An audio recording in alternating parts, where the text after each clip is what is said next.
Hello and welcome. You're in the reaction room with Rese.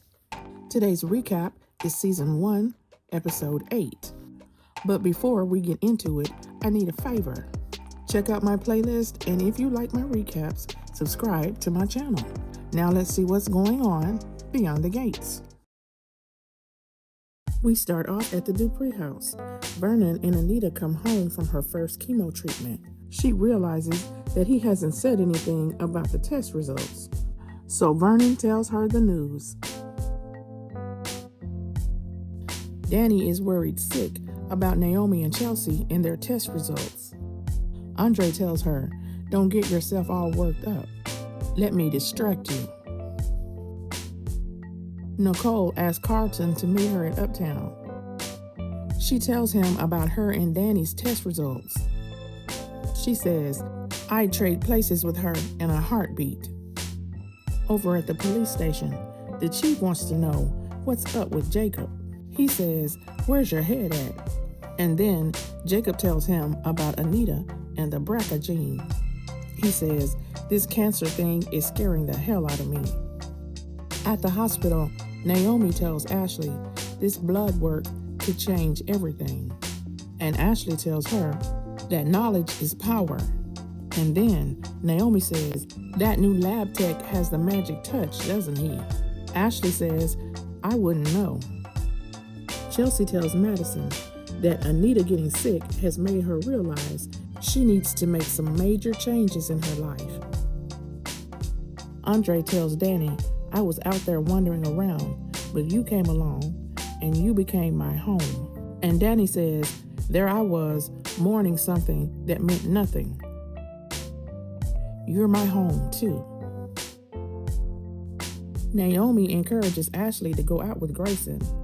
She says, "You're showing signs of getting over Derek. Isn't it time to see who else is out there?" Anita tells Vernon, "Dani is flourishing, and now she's got to deal with my broken genes." Says, "Dani is resilient, and you can't blame yourself." Anita tells him, "I need to go look her in the eye and tell her I'm sorry with my arms around her." Nicole keeps drinking, and Carlton wants to know what's going on with her. He says, "Be real with me." Nicole says, "Do you want real? Take terrified and multiply it by 1,000,000. That is me." The chief tells Jacob, "Naomi is our family too. You can lean on us." He says, "We'll say a prayer for her at church Sunday, and you two can come with us." He tells him, "Go home and take care of Naomi." Vernon tells Anita that she needs to rest. He says the doctor was adamant about it. Anita says, "I know my body, and I know when I'm fine." Vernon tells her, "You're as stubborn as the day we met." Anita says, "More." And then Vernon says, "I'll tell Titus to bring the car around." Chelsea tells Madison, "I think it's time for me to stop playing it so safe." And she wants Madison to come along with her on this new adventure. But Madison doesn't seem too thrilled. Over at Dani's house, Anita comes by at an inopportune time, and she says she needs to see Dani. Andre tells her she may not be trust, and Anita says, "I brought that child into the world. Do you think I haven't seen her naked behind?" Naomi, Ashley, and Grayson go to Uptown for drinks, and Jacob meets them there. And then Ashley and Grayson start doing some heavy flirting with each other at the bar, and Ashley invites him back to her place. Anita goes upstairs. Meanwhile, Vernon tells Andre he needs to be Dani's soft place to land.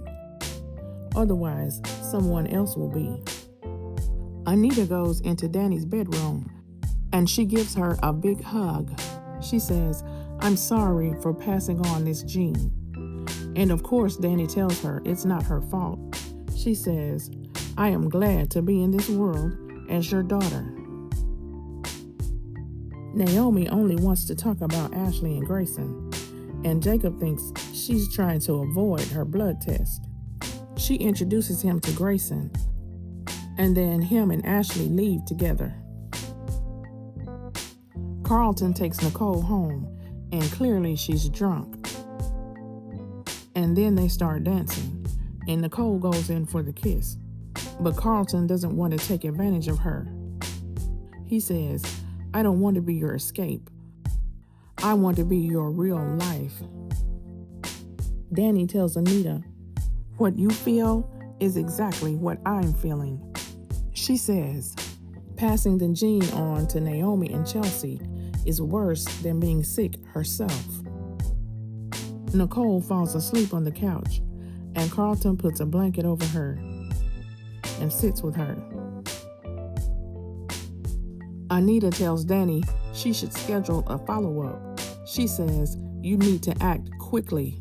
Dani says she will, and she says, "Thanks for coming, Mom. You were exactly what I needed. You always are." Anita says, "Vernon, it's time to go home." And then Dani says, "Cancer is no match for two formidable Dupree women." And that's how the show ended. Let me know what you think in the comments. Thanks for watching, and please don't forget, subscribe, like, comment, and share. And I will talk to you in the next one. Bye.